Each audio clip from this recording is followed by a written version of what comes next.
प्यारे बच्चों, आज हम पढ़ेंगे चार्जिंग ऑफ कैपेसिटर्स। तो चलिए शुरू करते हैं। हमारा आज का टॉपिक चार्जिंग ऑफ कैपेसिटर्स। तो देखिए, ये है हमारे पास एक सर्किट जिसमें है एक कैपेसिटर और ये है रेजिस्टेंस R। ये रेजिस्टेंस है इस सर्किट का टोटल रेजिस्टेंस। सर्किट के टोटल रेजिस्टेंस का क्या मतलब है? सर्किट के टोटल रेजिस्टेंस का मतलब है इसके अंदर आने वाले जो भी रेजिस्टेंस है, चाहे आपने एक्सटर्नल रेजिस्टेंस लगाया हो, चाहे आपने सेल के इंटरनल रेजिस्टेंस को इसमें काउंट किया हो, चाहे आपके वायर्स का रेजिस्टेंस हो, तो जितने भी तरह के रेजिस्टेंस इस सर्किट में हो सकते हैं वो सारे को कौन रिप्रेजेंट कर रहा है? R रिप्रेजेंट कर रहा है। ठीक है। और एक है इसका सेल ऑफ EMF E। अब देखिए, इस सर्किट में अगर हम KVL अप्लाई करते हैं, किरचॉफ्स का लूप रूल, तो कैपेसिटर के थ्रू जब हम होके गुजरते हैं, तो जब हम पॉजिटिव प्लेट से नेगेटिव प्लेट की तरफ जा रहे हैं तो हम हाई टू लो जा रहे हैं, higher potential to lower potential जा रहे हैं। जब भी आप हायर टू लोअर पोटेंशियल जाएंगे तो क्या लगाएंगे? एक माइनस साइन का यूज़ करेंगे क्योंकि पोटेंशियल ड्रॉप हो रहा है। और जब भी पोटेंशियल गेन होगा तो आप क्या लगाएंगे? प्लस साइन लगाएंगे। ये लूप रूल का तरीका है। तो देखिए, अगर आप हाई टू लो जा रहे हो तो -Q/C, फिर आप रजिस्टर में जा रहे हो और करंट इसी डायरेक्शन में है, तो current always flow from higher potential to lower potential.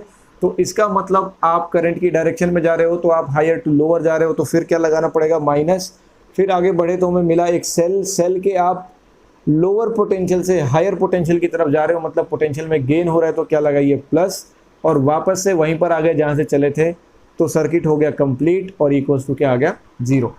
अब देखिए, यहाँ से हमें यहाँ पर चार्ज के लिए इस इक्वेशन को सॉल्व करना है कि जो चार्जिंग के दौरान इस कैपेसिटर के अंदर जो चार्ज स्टोर हो रहा है वो टाइम के साथ कैसे वेरी कर रहा है। एक तो हमें ये चीज़ निकालनी है और दूसरी चीज़ हमें निकालनी है कि इस चार्जिंग के दौरान इस सर्किट में करंट कैसे वेरी करेगा टाइम के साथ। तो उसके लिए हम क्या शुरू करेंगे? देखिए, जो IR वाली टर्म है उसको दूसरी तरफ ले जाइए, माइनस की थी दूसरी तरफ जाके प्लस हो गई। हम सभी जानते हैं कि जो करंट होता है वो dQ/dt होता है, rate of change of charge with respect to time. अब यहाँ से देखिए, अगर आप इसको एलसीएम लेके सॉल्व कर लें और R को इस तरफ ले आए तो बनेगा -Q+EC/CR। अब यहाँ से ये जो एक इक्वेशन है ये डिफरेंशियल इक्वेशन है। डिफरेंशियल इक्वेशन में दो वेरिएबल हैं, आप देख रहे हो, एक है चार्ज और एक है टाइम। तो ये हो गई डिफरेंशियल इक्वेशन जिसमें दो वेरिएबल है, और इसको सॉल्व करने के लिए आपको क्या करना पड़ेगा? वेरिएबल सेपरेबल वाला मेथड लगाना पड़ेगा। चार्ज एक तरफ और टाइम वाली टर्म एक तरफ, dQ वाली टर्म एक तरफ और t वाली टर्म एक तरफ। तो dQ के नीचे हमने लिख दिया क्या? EC-Q और dt के नीचे लिख दिया CR।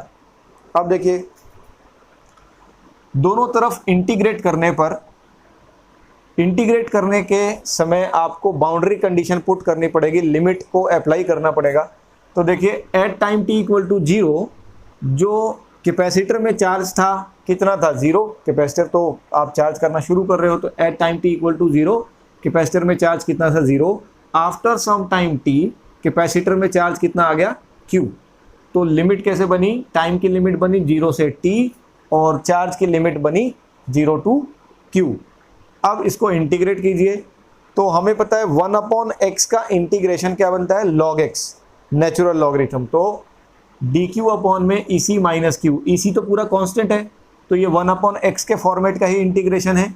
तो हमने इंटीग्रेशन की log x, लेकिन जो हमारा वेरिएबल है Q, उसके आगे एक माइनस साइन लगा हुआ है। इसके लिए हम यहाँ पर क्या करेंगे? एक माइनस साइन भी लगाएंगे। 0 to Q, और जो CR है ये तो क्या है? कांस्टेंट है, कैपेसिटेंस, और जो सर्किट का रेजिस्टेंस है वो तो समय के साथ बदल नहीं रहा। तो C और R क्या है? कांस्टेंट है। इसको आप इंटीग्रेशन के बाहर ले आइए और रह गया dt का t। कहाँ से कहाँ तक? 0 से t तक। अब इसमें लिमिट को सब्स्टिट्यूट कर दीजिए, upper limit minus lower limit. तो पहले आप Q की जगह पे ये अपर लिमिट Q पुट करेंगे, तो -ln EC -Q। अब अपर लिमिट ये हो गया minus lower limit. Lower limit में क्या है? Q की जगह पे 0, तो minus of ln EC minus 0, तो वो EC रह गया। यहाँ पर upper limit minus lower limit करोगे t माइनस 0 आ जाएगा, ये CR तो कांस्टेंट था। अब यहाँ से देखो माइनस माइनस प्लस हो गया, प्लस वाली टर्म को पहले रख लिया ln EC, और ये हो गया माइनस का ln EC minus Q। Logarithm की एक प्रॉपर्टी है log A minus log B, log A by B, log A minus log B is equals to log A by B is equals to T by CR। अब हम क्या करें, अगर हमें इस लॉगरिथम को यहाँ से हटाना है तो इसका जो इन्वर्स फंक्शन होता है एक्सपोनेंशियल फंक्शन, उसको हम लेकर आएंगे। और हमने क्या किया, both sides are raise to the power e। यहाँ पर क्या है, आइलर नंबर एक्सपोनेंशियल फंक्शन के लिए जो यूज करते हैं। तो हमने क्या कर दिया, दोनों तरफ e की पावर लगा दी, e raise to the power ln और e raise to the power t by CR। अब e और ln क्या होते हैं, एक दूसरे के इन्वर्स फंक्शन होते हैं। तो e से ln कैंसिल आउट हो जाएगा और बचेगा क्या, EC upon EC minus Q, और यहाँ पे बच गया e raise to the power t by CR। अब हमने क्या किया, रेसिप्रोकल किया, क्योंकि हमें तो Q का आंसर निकालना है। रेसिप्रोकल हमने किया, तो दूसरी तरफ क्या हो जाएगा, जब इधर का रेसिप्रोकल करोगे तो पावर माइनस में आ जाएगी। अब हमने यहाँ से क्या किया कि Q वाली टर्म्स के लिए हमें सॉल्व करना है, Q के लिए सॉल्व करना है, तो EC को उधर लेके गए, फिर EC वाली टर्म एक तरफ, Q वाली टर्म एक तरफ, तो हमारा ये एक्सप्रेशन बना कि Q is equals to EC minus EC e raise to the power minus t by CR। इसी को कॉमन निकाल दिया हमने, 1 minus e raise to the power minus t by CR, वो क्या होगा EC। तो हमने EC को यहाँ पर नया नाम दे दिया, कितना, Q0। तो अब ये एक्सप्रेशन हमारा बन गया Q is equals to EC की जगह पर Q0 और 1 minus e raise to the power minus t by CR। तो अब ये चार्ज हमें दिख रहा है कि चार्ज जो है वो टाइम के साथ इस तरह से वेरी करेगा। अगर हमें ये निकालना है कि सर्किट में करंट कैसे वेरी करेगा टाइम के साथ, तो उसके लिए हम क्या करेंगे, डिफरेंशिएट बोथ साइड। तो यहाँ से I होता है dq by dt, Q0 constant है, एज इट इज रहने दीजिए, 1 का डेरिवेटिव कांस्टेंट है, 0 आ जाएगा, minus e raise to the power minus t by CR। e की पावर x का डेरिवेटिव क्या होता है, e की पावर x ही होता है, तो e की power minus t by CR। फिर यहाँ पर जो हमारा वेरिएबल है t, उसके साथ minus 1 by CR, minus 1 by CR multiply में है, तो वही चेन रूल के हिसाब से माइनस 1 बाई CR यहाँ पर आ गया। ये माइनस और ये माइनस मिलके हो गई प्लस, और I इज इक्वल्स टू क्या बना, I is equals to Q0 by CR e raise to the power minus t by CR। अब Q0 को हमने EC लिखा था, वापस से हम Q0 को यहाँ पर EC लिख दें अगर, तो एक C और एक C कैंसल आउट हो जाएंगे और E बाई R बचेगा।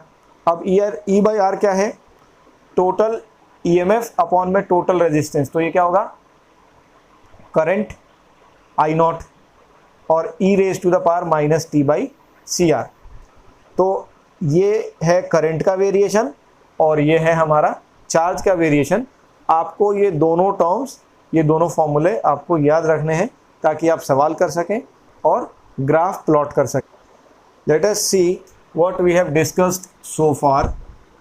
चार्ज जो टाइम के साथ वेरी करेगा सर्किट में is given by Q is equals to Q0 1 minus e raise to the power minus t by CR, and जो करंट सर्किट में वेरी करेगा I is equals to I0 e raise to the power minus t by CR। अगर इस वाली equation का मैं graph plot करूं तो ये इस तरह का एक इंक्रीजिंग ग्राफ हमें मिलता है।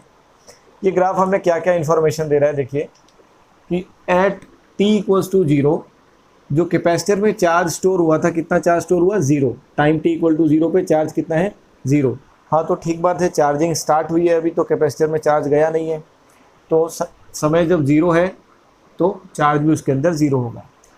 Eight t equals to infinity Q is equals to Q0। अब ये time t equals to infinity से यहाँ पे हमारा ये मतलब नहीं है कि बहुत ज़्यादा समय लग गया है। यहाँ पे ये है कि जब आपने स्विच को क्लोज़ किया है, जब आपने सर्किट में करंट को फ्लो करने के लिए अलाउ किया है, उससे सफिशिएंट टाइम के बाद चार्ज इसमें कितना डेवलप हो गया है, Q0, यानी कि ये मैक्सिमम चार्ज है, इससे ज़्यादा चार्ज डेवलप नहीं होगा। ये है कि समय जब इन्फिनिटी की तरफ जा रहा है, टाइम जब इन्फिनिटी की तरफ जा रहा है, तो जो चार्ज यहाँ पे हमें कैपेसिटर के अंदर मिलेगा वो है Q0। At time T equal to C R. अब ये सी आर वाला टाइम जो है इसको मेंशन करना क्यों इंपॉर्टेंट है, क्योंकि सी आर वाले टर्म को हम लोग क्या कहते हैं, सर्किट का टाइम कांस्टेंट, और इसको टाउ से रिप्रेजेंट किया जाता है।